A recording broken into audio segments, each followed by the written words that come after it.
Indian national developmental inclusive alliance India ने दिल्ली में अपनी बैठक के दौरान कई निर्णय लिए।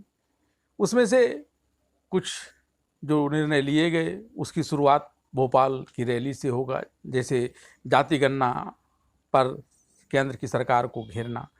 लेकिन कुछ निर्णयों की शुरुआत उसने अभी से ही कर दी है। इसी निर्णय में से एक निर्णय है कुछ चुने हुए पत्रकारों के कार्यक्रम में नहीं जाने का निर्णय, और पत्रकारों में के पास नहीं जाने के India national developmental inclusive alliance के इस घोषणा के साथ मैं वीरेंद्र कुमार झा, आप इसकी जब घोषणा हो गई तो उसके पीछे इंडिया जो अपोजिशन अलायंस है उसने एक तर्क दिया।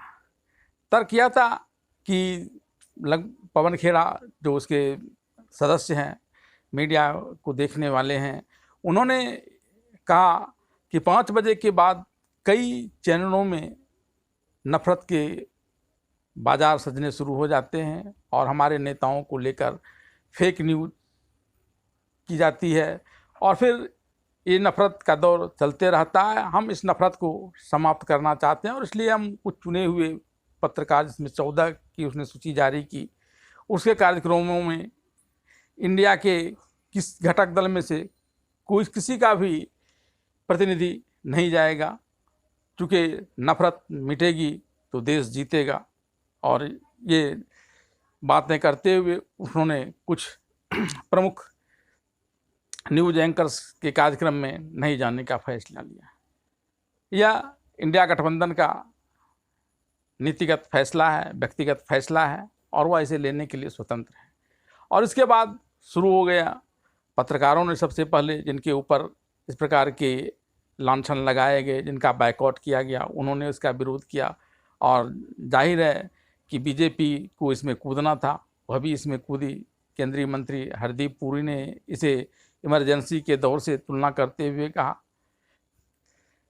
और कई नेताओं ने, अनुराग ठाकुर ने भी अपने भाषण के दौरान कहा कि एक तरफ यह सनातन पर आघात कर रहा है, दूसरी तरफ पत्रकारों का बायकॉट कर रहा है। ये बातें अपनी जगह। अब इसके औचित्य पर थोड़ा प्रकाश डालिए। हालांकि यह व्यक्तिगत निर्णय हो सकता है किसी संगठन का कि वह अपने सदस्यों को कहाँ भेजे, कहाँ नहीं भेजे, लेकिन अगर इसका उल्टा हुआ होता, वो अगर अपने कार्यक्रमों में ऐसे न्यूज़ रिपोर्टर्स को आने से रोकते तो स्थिति थोड़ी और गंभीर हो जाती। अभी थोड़ी कम गंभीर है, लेकिन जो मनोभावना है, चिंता की बात वहाँ से शुरू होती है। और इस प्रकार के चिंतन को लेकर पत्रकारों के पर कतरने के काम इससे पहले भी हुए हैं।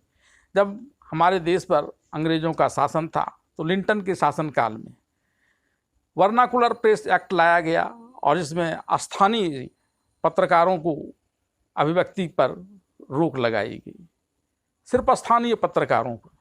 जिस प्रकार से अभी कुछ चुनिंदा पत्रकारों पर का बायकॉट करने की बात की जा रही है, वैसे ही स्थानीय पत्रकारों पर दबाव बनाया गया था, उनके लेख पर रोक लगाने का प्रयास किया गया था और उन्हें जेल में भी डालने की बात कही गई थी। तो खैर, वह स्वतंत्रता का दौर था, पत्रकारों में भी एक जुनून था, लेकिन स्थितियां बदली हैं। अब पत्रकारों में भी वह जुनून नहीं है और कई पत्रकार इसका बेजा अख्तियार भी करते हैं, कई रूपों में गलत भी होता है। हालांकि जब हमारा देश स्वतंत्र हुआ था और तब पत्रकारों को लेकर विशेष कानून बनाने की बात आई थी, तो तत्कालीन प्रधानमंत्री नेहरू ने कहा था, बेशक कुछ पत्रकार उदंड हो सकते हैं, लेकिन हमें उतनी थोड़ी खामियों के चलते पत्रकारों को नियमों के दायरे से बांधना उचित नहीं लगता है। और यही कारण था कि पत्रकारों के लिए हमारे देश में कोई विशेष उस रूप में कानून नहीं है। इसके लिए पत्रकारों के लिए भी वही तमाम कानून हैं जो देश के एक सामान्य नागरिकों के लिए हैं। हालांकि हमारे संविधान निर्माताओं ने इस बात पर गौर किया था कि हो न हो, जब अंग्रेज शासक इस प्रकार की हरकत कर सकते हैं अपनी विरुद्ध उठने वाली आवाज़ों को दबाने के लिए, तो तानाशाह बनने की लालच में कहीं हमारे देश के नेता भी आगे चलकर ऐसा कदम न उठाएं। इसलिए संविधान के अनुच्छेद 19 में अभिव्यक्ति की स्वतंत्रता दी गई है आम लोगों को, और वह सरकार के विरुद्ध भी बोल सकती है, जो सरकार में नहीं है उसके विरुद्ध भी बोल सकती है। इस प्रकार के अधिकार लोगों को दिए गए हैं और यह एक महत्वपूर्ण अधिकार है और इसी के अंतर्गत हमारा प्रेस काम करता है। अब ज़रा सोचिए कि आखिर पत्रकारों पर जिस प्रकार से लांछन लगते हैं उसके पीछे पत्रकारों की कार्यशैली कुछ तो बायस्ड होती है, लेकिन जहाँ बायस्ड नहीं होती है वहाँ भी ऐसे लांछन लग सकते हैं। दरअसल पत्रकार किसी भी मुद्दे पर, चाहे वो सत्ता पक्ष का मुद्दा हो चाहे विपक्ष का मुद्दा हो, वह एक प्रोबेबिलिटी के आधार पर काम करता है। जो सूचनाएं, जो डेटा उनके पास आते हैं उसका वह विश्लेषण अपने ढंग से करता है और जैसा कि प्रोबेबिलिटी का नियम है कि सैद्धांतिक रूप से वह हमेशा 50-50 आता है। लेकिन अगर 50-50 की बात कहें तो इसमें पत्रकारिता का कौशल कहाँ से आएगा? वो कौशल आता है हमारे आंकड़ों से, और उसी आंकड़े के मूल्यांकन के दौरान कई प्रकार की बातें होती हैं। अनुचित तब होता है जबकि हम 10% खाली ग्लास को कहें कि यह 90% भरा हुआ है, या 10% भरे हुए ग्लास को यह कहें कि यह 90% खाली है। दोष यहाँ से होता है। लेकिन इस प्रकार से प्रोबेबिलिटी में स्टैंडर्ड एरर होता है, उसके तहत अगर हम थोड़ी सी पत्रकारिता के जो अपने आंकड़े हैं उसके विश्लेषण में अगर थोड़ा बहुत मूल्यांकन इधर से उधर होता है तो यह कोई बड़ी बात नहीं होती है, और इसके लिए किसी पत्रकार का विरोध करना, उसी का बायकॉट करना, इसे कतई उचित नहीं कहा जा सकता है।